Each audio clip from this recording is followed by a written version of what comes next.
আমার ভারতবর্ষের স্বরাষ্ট্রমন্ত্রী অমিত শাহকে গ্রেপ্তার করা হোক, তাকে দড়ি দিয়ে বেঁধে টানতে টানতে নোম্যান্স ল্যান্ডে ফেলে দেয়। কিন্তু অমিত শাহের বাবা, নরেন্দ্র মোদীর বাবা এই অধিকার কোথায় পেল আমার ভারতবর্ষের প্রকৃত নাগরিকদের বেনাগরিক হিসাবে ঘুষব্যাক করবে?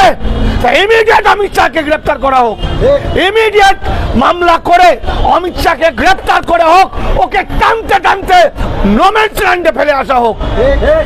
যেভাবে ভারতীয়দের অন্যায়ভাবে, বেআইনিভাবে, অসাংবিধানিকভাবে নোম্যান্স ল্যান্ডে ফেলে আসছে, আমার ভারতবর্ষের স্বরাষ্ট্রমন্ত্রী অমিত শাহকে গ্রেপ্তার করা হোক, তাকে দড়ি দিয়ে বেঁধে টানতে টানতে নোম্যান্স ল্যান্ডে ফেলে দেওয়া আসা হোক। যেভাবে দেশের রোহিঙ্গাদের, যে রোহিঙ্গারা ভারতবর্ষের আইনের শরণার্থী, যেভাবে তাদের বাঘের মুখে ফেলেছে, যেভাবে তাদের সমুদ্রে হাত মুখ চোখ বেঁধে ফেলে দিয়েছে, ঠিক একইভাবে অমিত শাহদের ফেলে দেওয়া হোক। নরেন্দ্র মোদী অমিত শাহকে ভারতবর্ষে এক হয়ে তাদেরকে ফেলে দিয়ে আসা হোক নোম্যান্স ল্যান্ডে। এটাই একদিন হবে। আজকে ওদের বাড়াবাড়ি চূড়ান্ত জায়গায় গেছে। বাংলা এবং বাঙালি জাতি এবং ভারতবর্ষের মূল নিবাসী মানুষকে যে অমিত শাহরা, যে আর্যরা, যে ভয়ঙ্কর হিন্দুত্ববাদীরা আজকে শেষ করতে চাইছে, বেনাগরিক করতে চাইছে, আমরা চ্যালেঞ্জ করছি, ওদেরকে আমরা শেষ করব। বিজেপিকে বাংলা থেকে শেষ করব এবং ভারতবর্ষ থেকে ব্রাহ্মণ্যবাদীকে শেষ করব। নরেন্দ্র মোদী অমিত শাহকে প্রথম করব এবং আজকে আমাদের যে মা বোনদেরকে শত শত বছর ধরে বাস করা হিন্দু মুসলমান মা বোনদের বর্ডার পার করে যেভাবে অত্যাচার করা, বর্ডার পার করার আগে অত্যাচার করছে, আমার কাছে খবর আছে, এবং বাংলাদেশে পাঠাচ্ছে, এই দিন বেশি দিন চলতে পারে না। আসামে যেভাবে হাজার হাজার পরিবারকে বাড়ি ঘর বুলডোজার দিয়ে ভেঙে দিয়ে মানুষগুলোকে খোলা আকাশের নিচে দিচ্ছে, একটা অন্তঃসত্ত্বা মা বোন তারা হাহাকার করছে, তারা আজকে কি খাবে জানে না, মাথার উপর কিছু নেই, অসুস্থ হলে কোথায় বিশ্রাম নেবে তারা জানে না। আসাম দেখিয়ে দিচ্ছে, আসামের সমস্ত মানুষ এক হচ্ছে, অসমিয়ার এক হচ্ছে, এবার বাঙালিরাও এক হতে হবে। বিজেপিকে চ্যালেঞ্জ করছি, অমিত শাহ নরেন্দ্র মোদীকে চ্যালেঞ্জ করছি, তোমাদের দিন আর বেশি নেই। এরপর ভারতবাসী, ভারতের মূল নিবাসীবাসীরা তোমাদের কপালে যে কি কষ্ট লেখা আছে সেটা দেখিয়ে দেবে কয়েকদিনের মধ্যে। দেখুন, আসামের কেসটা একটু অন্যরকম। তার কারণ হচ্ছে, আমরা জানি যে আসামে 19 লক্ষ মানুষ বেনাগরিক হয়েছে, এনআরসি ছুট হয়েছে। এই 19 লক্ষ মানুষকে যে এনআরসি ছুট করা হলো এবং তারও পরে খবর হলো যে 27 লাখ মানুষের আধার কার্ড বাতিল হয়েছে, তার মানে তারা নাগরিক পরিষেবা থেকে বঞ্চিত। তাহলে এই 19 লক্ষ বা 27 লক্ষ যেটাই হোক, সেই মানুষগুলোকে কিভাবে বিপদে ফেললো ওখানকার বিজেপি সরকার?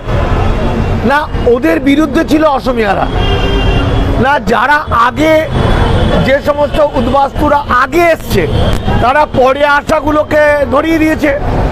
কিন্তু এখন একটা অদ্ভুত ব্যাপার দেখলাম। এরপরে আমাদের দুঃখ ছিল যে আসামে এত ভয়ঙ্কর ঘটনা ঘটলো, এত অত্যাচার, 102 বছরের মানুষকে গ্রেপ্তার করে নিয়ে গেল, 96 বছরের বৃদ্ধাকে তুলে নিয়ে যাচ্ছে, ডিটেনশন ক্যাম্পে রাখছে। আমাদের একটা ক্ষোভ ছিল, কিন্তু গত 3-4 দিন ধরে আসামে যেটা ঘটছে, সম্ভবত ধুবড়ি জেলায় যে একদম এই যে মানুষগুলো, সেটা 4000 বিঘে একটা জায়গা জমি, সেখানে 2000 পরিবার, এর মধ্যে মুসলমান হিন্দু উভয় পরিবারই আছে। এই মানুষগুলো কিন্তু ব্রহ্মপুত্র পাড়ে বাস করতো, ব্রহ্মপুত্র ভাঙন হয়েছে, ভাঙনের পরে তারা এই পারে এসে বাস করছিল, যেখানে 180-70 বিভিন্ন বহু যুগ ধরে, এবং এরা যুগ যুগ ধরে ভারতীয়, এরা ভারতবর্ষের মূল নিবাসী মানুষ। এদেরকে যেভাবে অত্যাচার করা হয়েছে, যেভাবে মারধর করা হয়েছে, যেভাবে প্রচুর বুলডোজার দিয়ে তাদের বাড়িঘর ভেঙে দেওয়া হয়েছে, এবং ইতিমধ্যে আপনারা জানেন যে আসামের বহু মুসলমান এবং বহু হিন্দুকে পুশব্যাক করা হচ্ছে। কাদের? শুধু অবৈধ অনুপ্রবেশকারী নয়, আমাদের ভারতীয় মানুষকেও সেখানে পুশব্যাক করা হচ্ছে। ফলে সবচেয়ে একটা মারাত্মক কালকে দারুণ একটা খবর আমরা দেখলাম যে এতদিন যে আসাম ঘুমিয়েছিল, আজকে আসাম ঘুমিয়ে নেই। আজকে আসামের অসমিয়ারা, বিভিন্ন রাজনৈতিক দলেরা এই অন্যায়ের বিরুদ্ধে প্রতিবাদ করছে এবং হতে পারে আজকে পশ্চিমবঙ্গকে কিন্তু পথ দেখাবে আসাম। একটা কথা আপনারা দেখুন, আমাদের পশ্চিমবঙ্গের বাঙালিরা ভারতের যে বিভিন্ন জায়গায় যে পরিযায়ী শ্রমিক হিসাবে গেছে, তো তাদেরকে ধরে ধরে পুশব্যাক করছে নো ম্যানস ল্যান্ডে বাংলাদেশে। এখন ঘটনাটা হচ্ছে একটা মানুষকে বেনাগরিক প্রমাণ করতে সময় লাগে 3 বছর, 4 বছর, 5 বছর, কারণ ভারতের সংবিধান আছে, ভারতের আইন আদালত আছে। ফলে আইন আদালত এইসবের আছে বলেই একটা মানুষকে সহজে বেনাগরিক করা যায় না। কিন্তু অদ্ভুতভাবে আমরা দেখছি যে শুধুমাত্র পুলিশকে অধিকার দিয়েছে ভারতের বিজেপি সরকার। বলছে কোনো আদালত দরকার নেই, সংবিধান দরকার নেই, বলছে পুলিশকে পাওয়ার দিয়ে দিয়েছে, পুলিশ ঠিক করবে কে নাগরিক কে নাগরিক নয়। ভয়ঙ্কর। এবং এই পুলিশ যেটা করছে, আমাদের পশ্চিমবঙ্গের বহু মানুষকে আজকে উড়িষ্যাতে ডিটেনশন ক্যাম্পে রেখেছে। আমি অনেক চেষ্টা করে 9 জনকে উদ্ধার করতে পেরেছিলাম পশ্চিমবঙ্গ সরকারের সহযোগিতায়। এমনকি গত পরশু দিনের আগে খবর এলো যে একজন অন্তঃসত্ত্বা মা, তার একটা বাচ্চা আছে, এইরকম তার পরিবারের 9 জনকে রাতের অন্ধকারে নো ম্যানস ল্যান্ডে ফেলে এসছে বাংলাদেশে। এবং নো ম্যানস ল্যান্ডে ফেলার আগে এই মেয়েদের ওপর নানা রকমভাবে যৌন নির্যাতন করছে। হিন্দি ভাষাভাষী, বাঙালি বিরোধী বিএসএফ যা করতে পারে তারা ছিঁড়ে খাচ্ছে আমার বাঙালিকে। শুধু তাই নয়, এই মানুষগুলোর পকেটে 10টা টাকা নেই, তাদের কাছে কোনো পয়সা নেই, তাদের কোনো জামা প্যান্ট নেই, তাদেরকে রাতের অন্ধকারে নোংরা ফেলার মতো নো ম্যানস ল্যান্ডে ফেলে এসছে। পৃথিবীর অন্যতম মানবিক দেশ বাংলাদেশ, যারা 12 লক্ষ রোহিঙ্গাকে আশ্রয় দিয়েছে, যেহেতু এটা বাংলাদেশে তাদের ফেলে আসছে, তারপর সেই অন্ধকার বা সেই জঙ্গলের ভিতর দিয়ে তারা ছুটছে। এই মানুষগুলো নো ম্যানস ল্যান্ড থেকে ছুটছে পাগলের মতো, যে যদি বিজেপি গুলি করে, যদি বর্ডার সিকিউরিটি গুলি করে, তারপর হয়তো কোনো একটা গ্রাম পাচ্ছে, একটু জল চাইছে, সেখানে গ্রামবাসীরা এগিয়ে এসে এদেরকে জল দিচ্ছে, একটু খেতে দিচ্ছে, কোনো কাউকে হয়তো জামা প্যান্ট দিচ্ছে, কাউকে একটা লুঙ্গি দিচ্ছে, মেয়েদের হয়তো কাপড় দিচ্ছে। তারপর তারা ওখানকার প্রশাসনের হাতে তুলে দিচ্ছে। বাংলাদেশের প্রশাসন বাংলাদেশের মানুষদের ফিরিয়ে নিচ্ছে। আর এদের কাছ থেকে এদের ফোন নাম্বার জেনে, ভারতীয়দের জেনে তারা চেষ্টা করছে ভারত সরকারের সঙ্গে যোগাযোগ করার জন্য।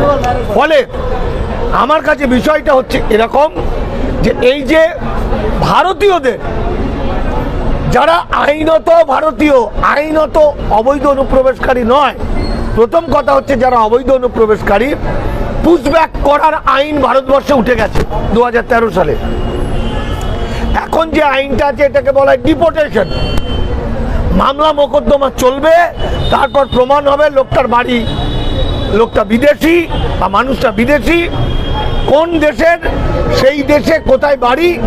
ফলে তাকে সেই দেশের প্রশাসনের কাছে হ্যান্ডওভার করা, এটা হলো আইন। কিন্তু আজকে অমিত শাহ বা বিজেপি সরকার যেভাবে শুধু অবৈধ অনুপ্রবেশকারী নয়, অসংখ্য মুসলমান, অসংখ্য হিন্দু এই ডিপোর্ট করার ক্ষেত্রে আমি দেখেছি। আমি মহারাষ্ট্রের কিছু ডাক্তারকে, যারা কোটি কোটি টাকার মালিক, যারা মতুয়া, যারা একসময় বিজেপির নেতা ছিল, আমার কাছে ছবি আছে তাদের, জয় শ্রীরাম বলতো যারা, সেই তাদেরকেও এইভাবে পুশব্যাক করছে। এখন ঘটনা হচ্ছে, তাহলে কি ভারতবর্ষের সংবিধান ধ্বংস হয়ে গেছে? আমি একটা ভয়ঙ্কর ছবি দেখাচ্ছি। তাহলে কি ভারতের আদালত বলে কিছু নেই? ভারতের সংবিধান, ভারতের আইন। আমি একটা ভয়ঙ্কর ছবি দেখাচ্ছি, এটার নাম, এটা হচ্ছে মতো সঞ্জয় শান্তনু ঠাকুরের শান্তনু ঠাকুরের দাদু না কাকা ইনি পাঠিয়েছেন। দেখুন, আপনারা এতদিন ধরে ভাবছেন যে শুধুমাত্র মুসলমানদের তাড়ানো হচ্ছে। আপনারা দেখুন এই লোকগুলোর ছবি, এ তো বিজেপির নেতা, একে পুশব্যাক করা হয়েছে। একটা পরিবারের 16 জনকে ধরেছে, 16 জনের মধ্যে এরা সব জয় শ্রীরাম বলতো। এই দেখুন, এগুলো সব হিন্দু। কাগজে এবং টিভিতে মিথ্যা করে শুধু মুসলমানদের নাম বলা হচ্ছে। এবার দেখুন এদের কাগজপত্র দেখুন, এই ভোটার কার্ড, আধার কার্ড, এই দেখুন ভোটার কার্ড, এই দেখুন মতুয়া কার্ড, এদের আবার মতুয়া কার্ডও আছে। এই দেখুন মতুয়া কার্ড। এরা একসময় জয় শ্রীরাম বলে বলে সকাল থেকে রাত পর্যন্ত মুসলমানদের কাটবো ধরবো বলতো, কাটবো ধরবো মারবো। মুসলমানরা কোনোদিন বললো না তাদের কাটবো ধরবো মরবো। শেষ দিন পর্যন্ত মুসলমানরা বললো ওদের বাঁচানোর জন্য আমরা লড়াই করব। এখন এরা আইনের চোখে অবৈধ অনুপ্রবেশকারী, আইনের পথে চলবে।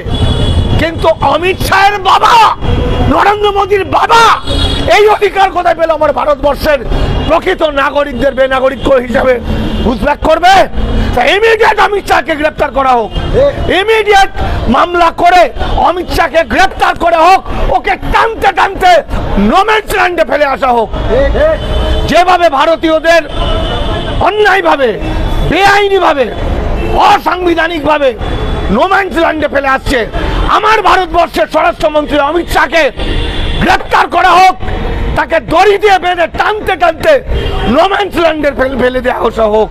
যেভাবে দেশের রোহিঙ্গাদের, যে রোহিঙ্গারা ভারতবর্ষের আইনের শরণার্থী, যেভাবে তাদের বাঘের মুখে ফেলেছে, যেভাবে তাদের সমুদ্রে হাত মুখ চোখ বেঁধে ফেলে দিয়েছে, ঠিক একইভাবে অমিত শাহদের ফেলে দেওয়া হোক। নরেন্দ্র মোদী অমিত শাহকে ভারতবর্ষে এক হয়ে তাদেরকে ফেলে দিয়ে আসা হোক নোম্যান্স ল্যান্ডে। এটাই একদিন হবে। আজকে ওদের বাড়াবাড়ি চূড়ান্ত জায়গায় গেছে। বাংলা এবং বাঙালি জাতি এবং ভারতবর্ষের মূল নিবাসী মানুষকে যে অমিত শাহরা, যে আর্যরা, যে ভয়ঙ্কর হিন্দুত্ববাদীরা আজকে শেষ করতে চাইছে, বেনাগরিক করতে চাইছে, আমরা চ্যালেঞ্জ করছি, ওদেরকে আমরা শেষ করব। বিজেপিকে বাংলা থেকে শেষ করব এবং ভারতবর্ষ থেকে ব্রাহ্মণ্যবাদীকে শেষ করব।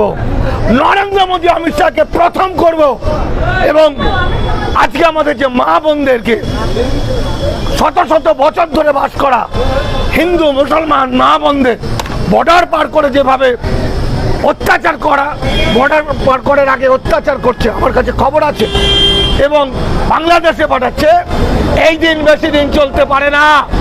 আসামে যেভাবে হাজার হাজার পরিবারকে বাড়ি ঘর বুলডোজার দিয়ে ভেঙে দিয়ে মানুষগুলোকে খোলা আকাশের নিচে দিচ্ছে, একটা অন্তঃসত্ত্বা মা বোন তারা হাহাকার করছে, তারা আজকে কি খাবে জানে না, মাথার উপর কিছু নেই, অসুস্থ হলে কোথায় বিশ্রাম নেবে তারা জানে না।